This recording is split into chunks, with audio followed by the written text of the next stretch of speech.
Hey, folks, welcome back to another episode of Artist Stories of Middle Georgia. I'm your host, Victor Rigoli, and I have two wonderful guests on the podcast today. This is the first time having two guests at the same time on the podcast.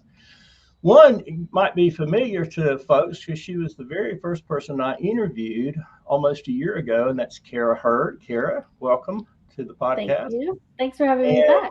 yeah, it's a pleasure. And I also have Erin Hawkins, who joined us today. You and I have been trying to hook up and do an interview for almost a year now, Yeah. probably about 8 or 9 months. And the two of you are so busy, and I'm so grateful for your time today to talk a little bit about you and what you've got going on, but also what you are collaborating on. And I know that you've got some things that both of y'all have worked on together. And then, but I want to start, if you wouldn't mind, Erin, just telling folks a little bit about you, because I haven't done a full interview with you, but just tell folks a little bit about who you are and what kind of art you create and that kind of thing. Okay? Sure. All right. Well, thank you for having me. I'm so excited. Yeah, this is great. So my name's Erin Hawkins. I'm the owner of Mama Hawk Draws in Tanglewood Art Studios. I moved to Macon in the Middle Georgia area about 10 and a half years ago. And my previous life, I lived in DC, where I was a graphic designer and worked in-house as a designer and art director. And then when we moved to Macon, I had a bunch of kids and going back and having the same job I had in DC just didn't make sense for me anymore. Right. And so I had always freelanced. And so I just kind of freelanced more and more and decided to start Mama Hawk Draws. And at one point, I think in 2017, I reached out to a new business who now has been around for a while, which was 7th Street Salvage. They were getting ready to open up their first location.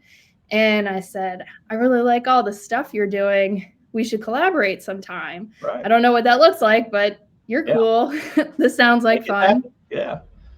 And the owners were generous enough to invite me into their space. And we ended up painting a mural together, which was the first mural that I had ever done. I think, I did a mural in high school. So the first mural I ever did as an adult. And I was hooked because it got to use my skills of graphic design and on the computer or on the iPad, and then getting to use my body and not be in front of a computer all day, and get to hang out with people.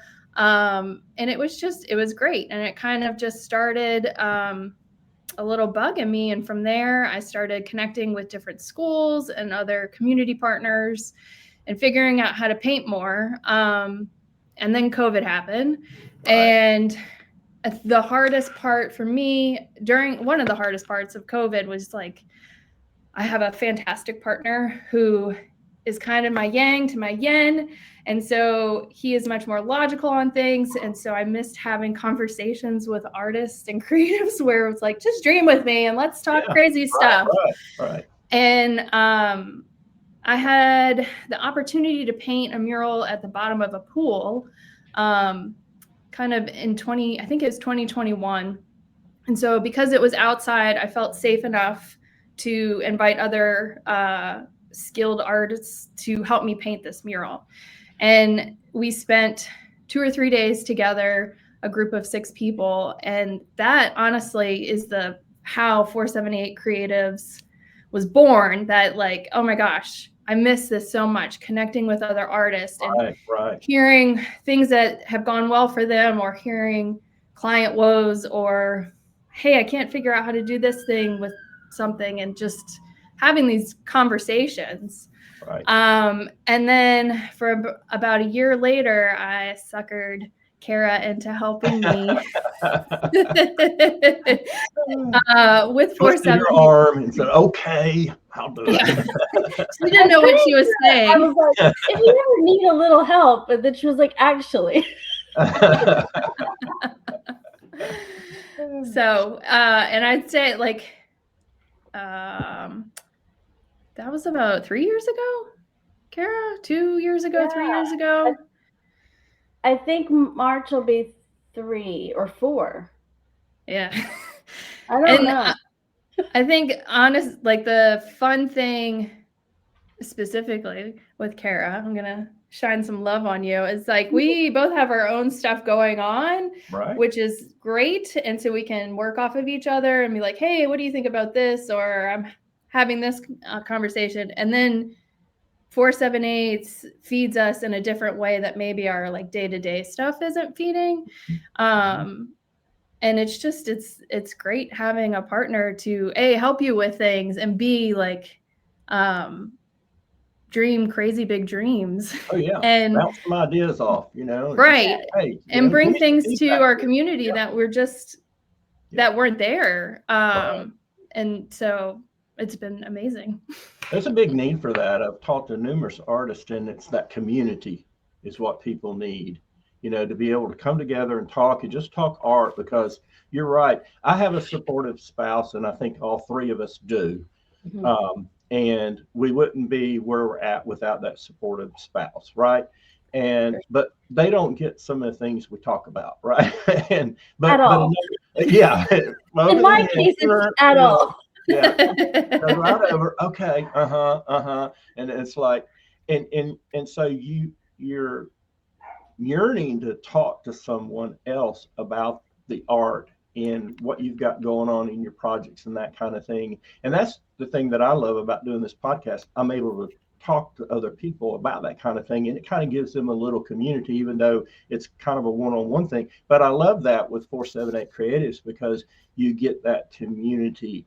And you can, it's almost like, I think what you and Cara have is kind of a little mastermind group thing going on, and you need that, because what works well in selling my art and what didn't work well, and what do you think about doing this or doing that? You have to have people that are kind of in your corner to support you and bounce ideas off of. So that's just wonderful that you guys were able to do that. So, yeah. Cara, what kind of projects have you got going on? Let's just shift over there and talk a little bit about, because you've got your hands in so much, and I know that you have Cara Hurd Co., your company, your marketing and things like that. But from an art standpoint, what kind of projects, any commissions that you're working on? Because I know you did a big one last year with the, I think it was the Cancer Center. Yes, Central Georgia Cancer Care. Yeah. So I don't know. I have a lot going on, so everything feels a little scattered, more so than normal, which is great. But you're so organized, right? Sure. Say that to my husband. That would be great. Yeah. He'd be like, what?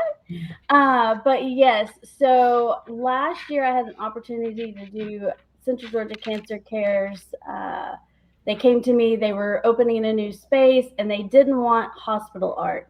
And so I said, great, because I don't do that. So that would be wonderful if that is not what you're looking for.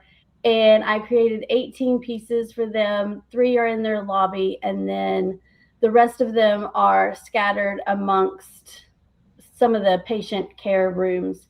Right. And so each of the pieces have some sort of meaning behind them that is attached, that they can read while they're in there, that is uplifting and hopefully makes them feel not alone, and that, it resonates through both the words in the meaning behind the painting and also the painting itself, just to let them have a little bit of escapism, because whenever they're in the room, they're not there generally for great news or great reasons, but they are, getting better. And there's a great group there that's there to care for them. And so a lot of the meaning behind it is, their caregivers themselves, the people that are in their support system, and then also the people that work there, the staff that truly care about helping people feel better.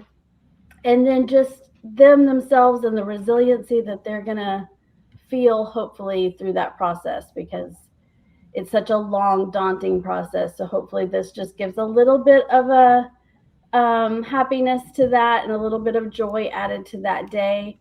I've had a lot of people send me selfies in the rooms, and I'm like, I hate that you're there, but thank you for sending That me. is so I hope nice. you feel Yeah. better, Yeah. which is great. So I was super proud to work on that. I'm so glad. I'd love to do You more did of a that. fabulous job. Tell you what, And you really thank you. did. Yeah. And so from that kind of spun, the next thing that I went into was a woman that I knew, a friend from North Carolina, works at a chicken poultry facility, and they're opening are redoing a processing plant in Baina. I never say it right. Georgia. And she reached out and she was like, would you like to come and see it and then maybe paint a couple of pieces for it? And I really thought that's what it was going to be. And I thought, sure, I'll paint some chickens. That'll be great. Yeah. And so I went down there and met with her and Jimmy, the complex manager, and we started talking. And she said, well, actually, after what we saw you do at the Cancer Center, would you want to curate all the art for this corporate office? And I was like, I can't paint that much. I was like, I don't know how to do that. And she said, no, you can do whatever. You can hire things, you can buy things, you can do whatever you want to do with it. And so I just kind of looked at her and was like, I've never done that. On this scale, I mean, I buy for my house or I help friends pick things out, but I don't know. And she just said, well, would you want to do it? And I was like, yeah, Sure. I mean, sure. Yeah. So one of my favorite sayings, and Erin and I kind of go back and forth with this all the time anyways, is what if? Like, what if we do this? Or what if we do that? And so I was like, what if I do this? Like, what could happen? So that's kind of how that started. And both the Cancer Center and the House of Rayford project both came because of connections I had made in the past. Right. And so my biggest, when any artist or anybody asks me anything about how do you get started or do this or do that, I'm like, make connections. Because if you make connections, you never know who is going to see something that you do. That is so true. Want you to help them with it, or think of an idea for you. Without those connections, I wouldn't have had either of those opportunities. So I feel like tying this back to 478 Creatives too, that's what we're here for, is to make connections with other artists, but also to help you build your confidence so that you feel like you can say, what if I do that? Like, maybe I don't know how to do that, but maybe I can learn how to do that. And so I think that we just need more of that in society, but more of that in the creative community too, of just having the confidence to say, sure, I'll try it. Right. And figure it out as I go. And did I know what to charge them? No. Did I make it up? Yes. And so you just and a lot of that was because I reached out to other creatives that I knew and asked for their advice. And, again, it all comes back to those connections and how do you do that? And so I'm currently painting 4 pieces for that project that are not done. Okay. So I haven't been painting a lot. I've been curating a lot. And so I need to get better about changing my brain from one side to the next, because I tend to focus this way and then I have to focus this way. And I think that's not necessarily the best for my time management, which is one of my things to improve in 2026. So we'll see. Got it on the list of goals, right? Okay. Yeah. Yeah. But hopefully I get more of that. That's what I'd really like to do more of. I do really enjoy that. I really like helping people figure out how to make their spaces beautiful and personal and not just look like everybody else's, but also, not going to Hobby Lobby and just buying that big cow that everybody and their mother has on their That's wall. right. That they sell thousands a week, and it's. And if you have that big cow, it's okay. It's But okay. maybe That's right. you should hire an artist to paint over that big cow. And There you go. it's a little bit more personal to you. That's right. That's right. I love the comment you made about the networking and relationships and connections. And it's so key because you don't know. It's almost like what goes around comes around. I mean, it kind of, you throw it out there and things, it's like the ocean, the wave comes back, and so things come back, people come around, and they may know somebody that knew somebody that knows you, and then they find out, and because you made those connections and doing that networking leads to success. So I appreciate you sharing that with us and everything. So let's talk a little bit about 478 Creatives and what you've got coming up on the 20th. So share with our audience a little bit about that and what your goal is for that. Do you want me to do that? Yeah. So we're having our kickoff party. That's what we started calling it, and we've just kept calling it that. This is our 3rd year of doing that with Macon Arts Alliance. We started without having a fiscal sponsor, and then we got grants, and we needed somebody to help us with that. And we went to Macon Arts Alliance, and they were kind enough to kind of take us under their wing and accept our money for us so that we didn't get messed up with taxes. Then they also matched the money and helped us do some things in the community. They're the ones that typically are providing the snacks and beverages whenever we get together and that kind of thing too. And so we're super appreciative of that, and happy that we have that resource because like everybody else, we need connection too. So that helps for that.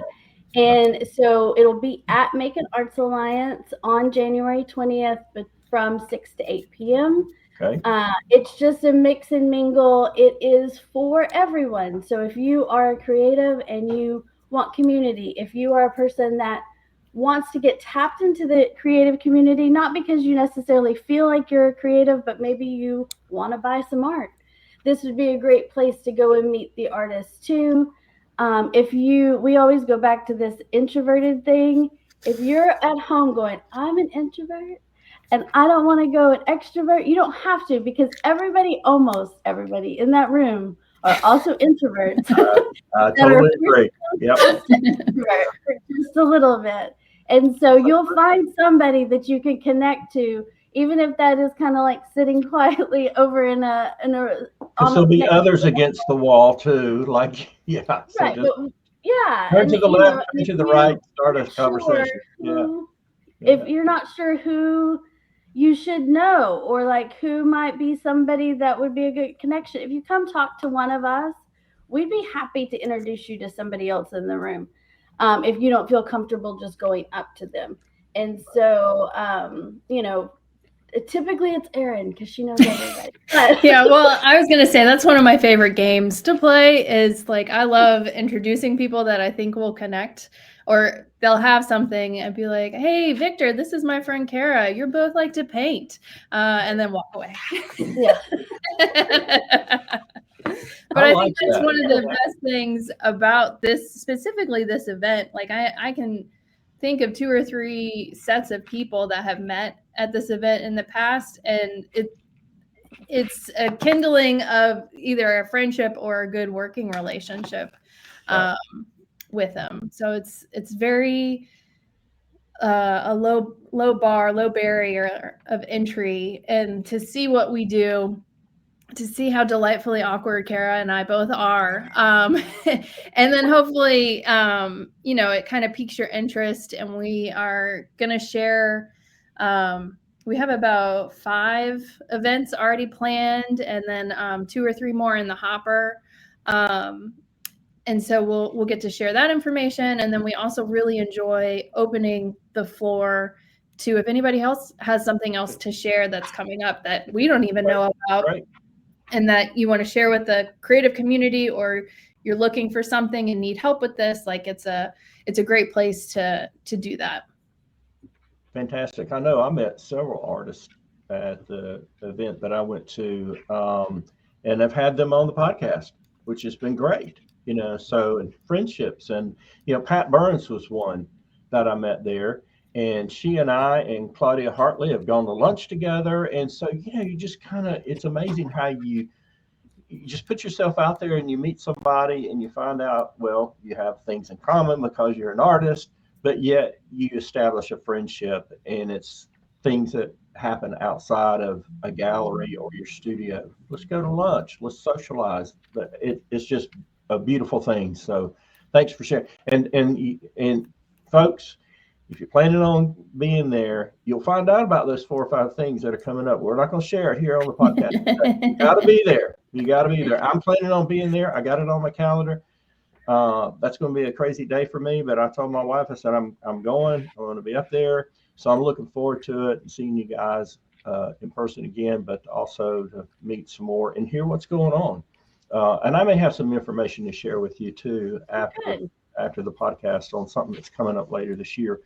But Mama Hawk's Draws, what's going on there? What you got on the plan on the horizon for 2026? Anything exciting? So many things exciting. If they weren't exciting, I wouldn't be doing them. That is what I'm manifesting in 2026. I think so. Actually, we'll talk more about this on the 20th, but one of the big projects that I'm excited about is a collaboration between 478 Creatives, Tanglewood Art Studios, which is my art studio that I share with Kevin Lewis, who goes by Scenism, if you're not familiar with him. And then on the podcast. Yeah. Great guy. Love him. Yeah. We have a gallery space at the front of our studio. And so we're planning our 3rd show, which is going to be a group show, 4th show. Thank you. First show of 2026. First show of 2026. We're going to do another group show. And the cool thing about this is we're going to be collaborating with our friends at Bragg Jam.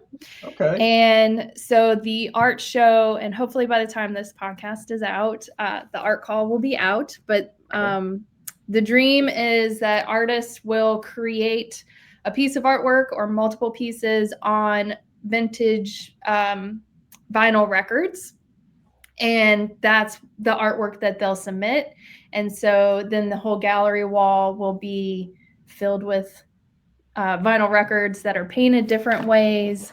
And the working title for the show is either On the Record or Static and Sound. Still trying to figure that out.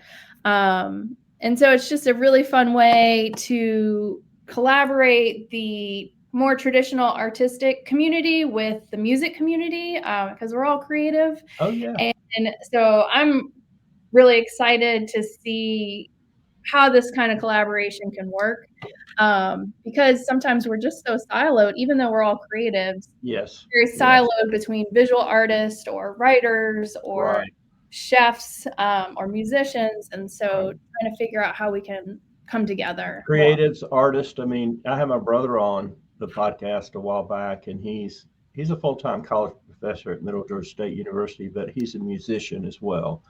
And there's art to that too, in what he does. I mean, he plays with the band Grapevine, but he also does, he's a member of the Jazz Association of Macon. He plays with a jazz group with Dr. Clark. They do the thing every fall, I think it is, over there in Vineville, where they shut down the road and they, play. Yeah, that's one of my favorites. Kind of yeah, and so he's part of that. And so I just had him on there because I want to get more people like that on the poets, writers, musicians, because in my opinion, it's like photographers. And I was talking a little bit with Suzanne, and I'm also going to have Steve Arnold on next week. And I don't know if you know him or not, but there's so many similarities in composing a painting as to composing a photo as well. The light, the shapes, the shadows, things like that. What's going to be in my composition, what's not going to be in the composition. There's so many similarities. So I'm excited about having that discussion with those folks. But yeah, thanks for talking a little bit about that. So I'm excited. I'm looking forward to the 20th. So yeah, there's some great things coming on. So Yeah. we'll talk a little bit about Tanglewood Art Studio. You mentioned that a little bit and got, Kevin Lewis down there and everything. So when did that open up? It's only been open a short time. Is that correct? Yeah. So we opened in April of 2025, so less than a year. And to be honest, it's one of those things like how Cara was saying, like, what if I got out of my house and had a dedicated space? And so I knew that that's what I needed. And then Kevin and I have worked together. He was actually Kevin and I met painting a pool together. Oh, okay. That I was talking about before. And so I've known, like, he and I have collaborated together on murals before, and he's an amazing dude. And I'm like, I can hang out with you all day. One of my favorite interviews, besides the first one with Cara. So, but yeah, right. We're his two favorite people. I mean, yeah, that's right. So once I found, like, Kevin and I were like, we both really wanted studio space. We were ready to elevate our level of seriousness, I think. Yeah. And because as much as working out of the house was great when I was there, like, it's not a place where I could have client meetings. And so it's just looking for that next step. And then in the process of it, the space, I was able to see that within our community, we have some great galleries, but there wasn't anything kind of in the mid-tier level of galleries. And so I thought it was a nice, something that I could fill, a gap I could fill. And that's the hope with the Tanglewood Art Studios gallery, is that we can have shows where it's an artist has been around doing things, they know what they're doing, they can complete a whole series if it's a solo show, or more opportunities for local and regional and even national artists to submit work to be shown at more locations. Because back in November, Cara and I did a show with Macon Rising, and besides having a ton of Middle Georgia artists, we had an artist from Wisconsin, an artist from Arizona, a couple of them from Savannah and Atlanta. And so slowly bringing in different types of work so that both as a local artist and art enthusiast get exposed to new things, but then bringing our community into a space that maybe they were intimidated by a gallery, but because I know I like Bragg Jam and I'm going to go listen to a concert, I'm going to go pop in the gallery and see what that's like. And then they can see, like, hey, this isn't scary. I can come here and then I can spend lots of money on beautiful art. There you go. There you go. Perfect. So, and it's a space that I hope it's a landing spot for people in the community that might need a spot, a safe place to have a workshop, or I'm having a private event in a couple of days where it's their holiday party and they wanted to have it here. We've had book clubs and book discussions here. And so it's just a kind of a space that maybe we don't really have anywhere else. Gotcha. Now, do you rent studio space out to some of the artists in the area? Kevin, is that available? Not at this time, but they could. But if local artists are interested in having a show or something like that, that is something I'm very much looking forward to. Okay. Getting into more in 2026. Is there like a fee that you charge to say, hey, an artist says, hey, I want to do a solo show? Is there, hey, I rent the space and we set up the time and that kind of thing? Or how does that work? So it's different with each project. So with our first show, our first visiting artist was Stephen Cook, who's a local photographer here in Macon. And how his thing worked out is that a portion of each sales would come to the gallery, and then he gets the other portion of it. And that helped offset cost for marketing. And that just makes sense. I mean, Yeah. And so there was no fee charged to him to have the show. Right. And then just a commission off the sales of exactly. anything. Right. Exactly. Yeah. And I think the thing that's a little bit different with Tanglewood Art Studios is that I don't necessarily have consistent hours quite yet, just because okay. I'm a mom of 3, and as soon as things get consistent, somebody gets sick. And that's just the way life is. And so knowing that, I want to be mindful of how to get people into the studio at different times. And so that's having, like when Stephen had his gallery show here, he hosted a couple of workshops throughout the 6 weeks that he was showing. And so that then people could come in and see stuff. And then we also had other events like parties during that time. And so it's just kind of trying to figure out how to do things a little bit differently that fit in with everything else going on. So do you have people that are volunteers to help you out with some of the events and things? I mean, my husband's a really good bartender. Okay. But I'm open. And Cara over here in the middle. Cara, she gets voluntold, right? Is that the way it works? Hey, I got this crazy idea. You want to help me with it? Calendar for Friday from 6 to 8 because you're going to be at Tanglewood. So, yeah, this is all exciting. So, next question for you is, let me ask both of you this. Where do you see 478 Creatives in the next 3 to 5 years? You ever thought about that long term? Any ideas? Well, how much are we going to share? We'll just cut it down to maybe 3 years in the next 3 years. Well, I think so this past year, Cara and I were really lucky to receive a grant from the Community Foundation to explore artist residencies for Macon, Georgia. Okay.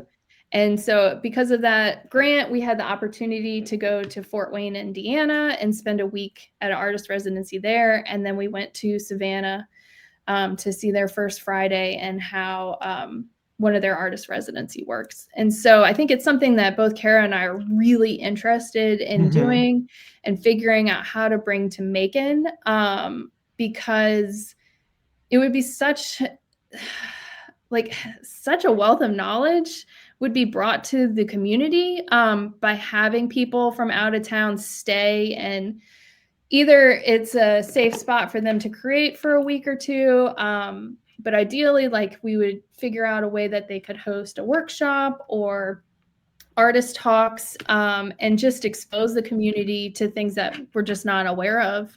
Right. And starting to have those bigger conversations, and to go back to Cara's point of that's how everything moves and grows, is having these conversations, and figuring out how to expand our bubble to then lift each other up in a way. And so, I mean, hopefully 3 to 5 years we could figure that out, but we'll see. I mean, it's very much I'm sure you will. Yeah. It's our long-term what if plan, but it is, it's exciting to think about, and it's exciting to think about who we could bring to Macon and how we could show them what's special about Macon, because maybe they don't have a home base and they are looking for a place that's affordable to have studio space, that's affordable to live, that has a great community of artists and creatives. And what if we showed them that and they were like, I wouldn't mind being a part of that. And so other artists have moved here from other markets because they saw, the affordability of the area, the opportunities that were here. And so, what if we expanded that a little bit and let people into our world and see what's so great about this area? So hopefully we get a little bit of that in 3 to 5 years. Yeah, I'm sure you will. Yeah. Because I mean, just like that is a goal that you have, and you've been thinking through it and the process and everything, that it's like and I'm sure you'll do this, is just plan that out, as to when you think you might be able to do it and the little steps behind it, the many short-term goals to get you to that point. Because I could see that happening maybe less than 3 years, down the road, hopefully, for Do you want to invest? That's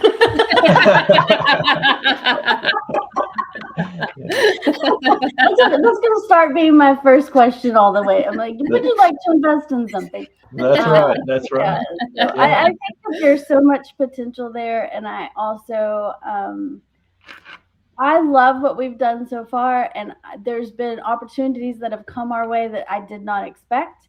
And so I think, we're hoping that people just remember that we're here, and invite us to the tables where decisions are being made in the community that's not just the creative community, but the community at large, right? And how they can get creatives involved into whatever they're doing.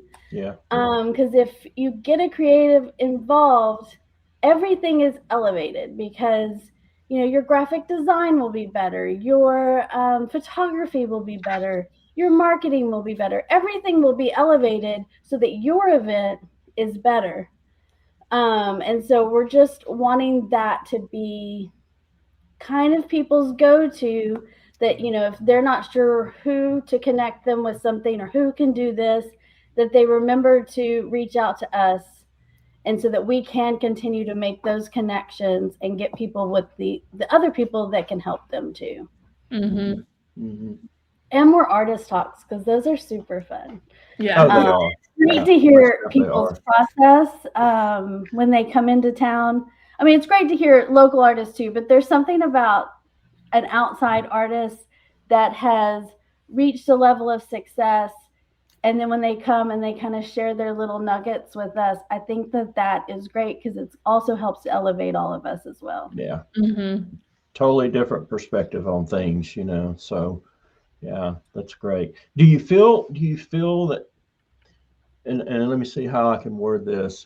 Do you feel like I hear what you're saying in bringing together and having the community and helping the art community to come together so that people can collaborate more? Do you feel like there's still some silos with different galleries and organizations that really haven't come together yet to say, hey, let's have a meeting and let's come to the table, and maybe there's somebody from McEachern or Making Arts Alliance and you guys and some others, and says, hey, this is what's going on and this is what we can do to kind of promote art in Middle Georgia a little bit better? Or is it still kind of siloed and scattered and people are kind of doing their own thing?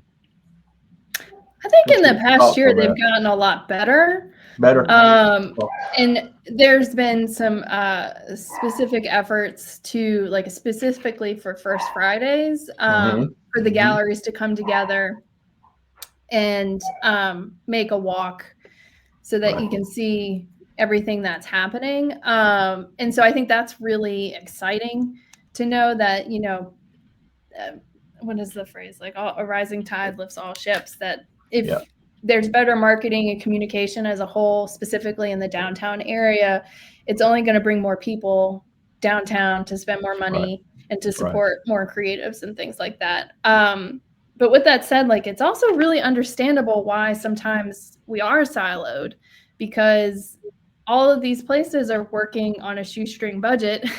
And if you have one or two people running a gallery or a store, like, you can only do so much. And so I think in the perfect world, it would be really great to have more support from the county of understanding how important it is to support the arts, whether that's through public art or First Friday, and having somebody to further that conversation of, like, hey, this business is coming in and we think it's important for them to have a mural on the side of their building to beautify this location because it's been tagged a whole bunch, and we think a mural will help that.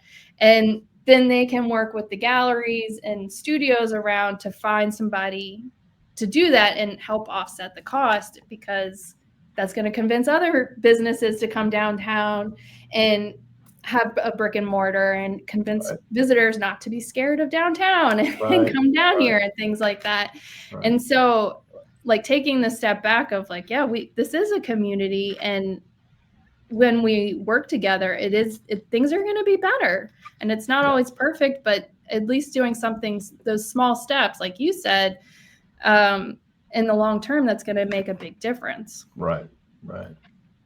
Yeah, I think always communication can be better. I mean, I feel like that is across the board with all people. So I wish that there was a little bit more communication, but I have gone to a couple of First Fridays in other cities in the last year, and then I come back and I'm like, maybe it's not.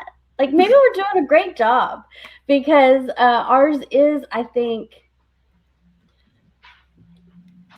has a better layout, a better walkability. It's a little easier to see the flow of people, of where they're going next, and that kind of thing. And the community does show up for it a lot. I mean, there are some months that are lower, but if it's raining, it's hard, because it is hard to around walk the holidays, in the Christmas, rain. Yes. New Year's. And the parking, parking at Christmas is really hard because of the lights. I mean, that's a great thing that's down there, but also makes some of these other things and bringing more people down there a little bit more difficult.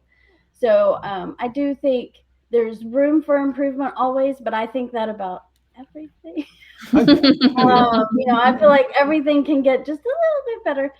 So I hope that they continue to communicate too. And I do think that if there was a central person in the community that was brought in, that could be kind of everybody's go-to, like how do we truly organize this and market this so that it seems more of a joint effort, I think that would be incredible. But again, it comes down to funding.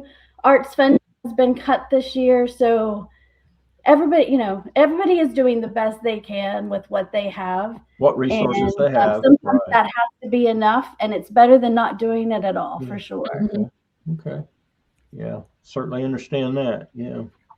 Anything else you guys would like to share about what's coming up in 2026 in your various avenues of art and studios and your creativity? Do you want to go first? All right, Erin, you're nominated. You go first. Well, like Cara, I'm hoping to have more time to paint and create things just for me and not necessarily for a client. Like, I absolutely love my clients and creating murals for schools and murals for the community. But carving out the space to create something new. And for the first time, I'm noodling on an idea of like what a show would look like if I was to have my own, which is terrifying and really exciting. I don't believe it. Terrifying for you. I mean, do my own show. I don't know if I can do that. Yeah. Sure you can. So I feel like hopefully in the next couple of weeks, I'm going to give myself a deadline and start telling people more about it. So I have that level of accountability.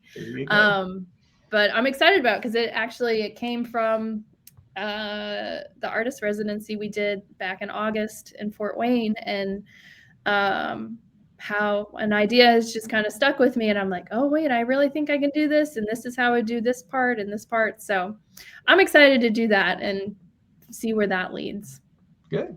Fantastic. All right, Cara, your turn. Well, first of all, I'm excited she said that. I think that's great. And I'm excited to see it and help however I can. But I think that is amazing. I have done a lot in the last, I've made a lot of big changes in my life in just general in the last almost 2 years. And so I kind of want this year to just be simple and slow down a little bit. And allow myself time to actually create just because I want to, not because there's a deadline or there's a show or there's a this or there's a that. I just want to do it to see what happens and comes out, because that's been the beauty of when I've been at residencies. the not knowing is what's so magical about that experience. And you just paint and you see what happens, and then you go have another cup of coffee and you come back and you see what happens. And I want a little bit more of that. And that magic that happens in that moment that can't happen when everything's scheduled out for your entire week.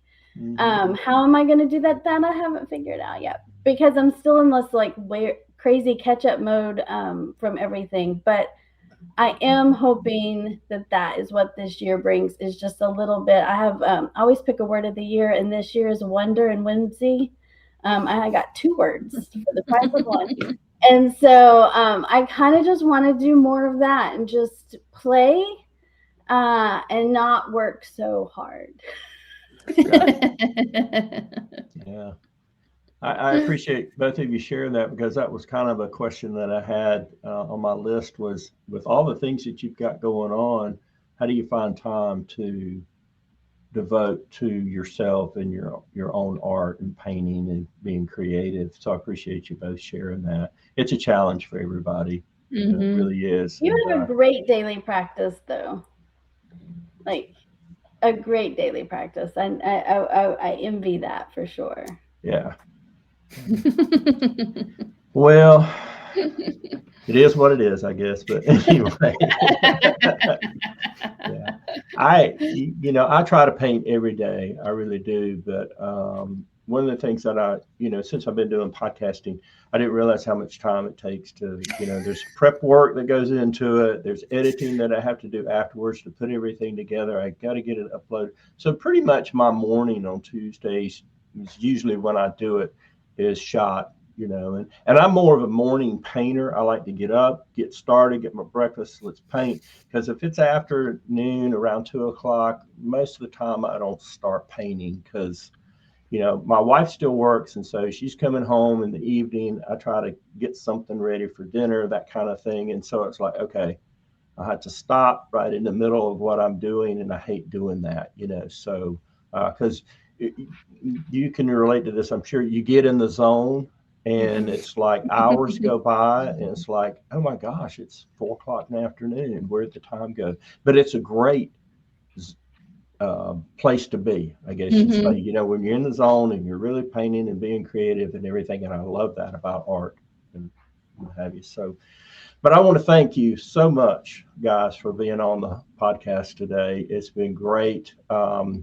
Just getting to know Erin a little bit better, and also Cara. I mean, I didn't know Cara back in April of last year, if this was going to be a success or not. And I was so impressed with your interview, as well as the number of people that viewed the interview, and the comments that I got and the feedback that I got. And I thought, hey, maybe I'm on to something here. We need to keep pushing forward and doing this, and just appreciate all of what you guys are doing. I'm looking forward to the meeting coming up on the 20th. And I encourage those that are out there that are watching and listening to this to come on down to the Making Arts Alliance on January the 20th from 6 to 8. You'll learn more about what's going on with 478 Creatives, and get to know some of the other artists and build that community. And I'm so grateful that we have that community in the Middle Georgia area. But anyway, thanks everybody for tuning in to another episode of Artist Stories of Middle Georgia. Please like and subscribe to the channel, and like us on Facebook, and follow us on Facebook and Instagram and other social media. But take care, everybody. Take care, Cara and Erin, and we'll catch everybody in the next podcast. Bye now. Thank you. Bye. Thank you. Hey folks, thanks for tuning in to another episode of Artist Stories of Middle Georgia. Today's episode is brought to you by Cornerstone Academy of Art and Design, located in Macon at 1305 Hardeman Avenue, Suite 200. If you are interested in taking lessons to become an artist, they offer a variety of classes to help you learn and develop your artistic talent. Check them out on Facebook, Instagram, and the web. Please like and subscribe to the channel, and as always, keep painting, everyone.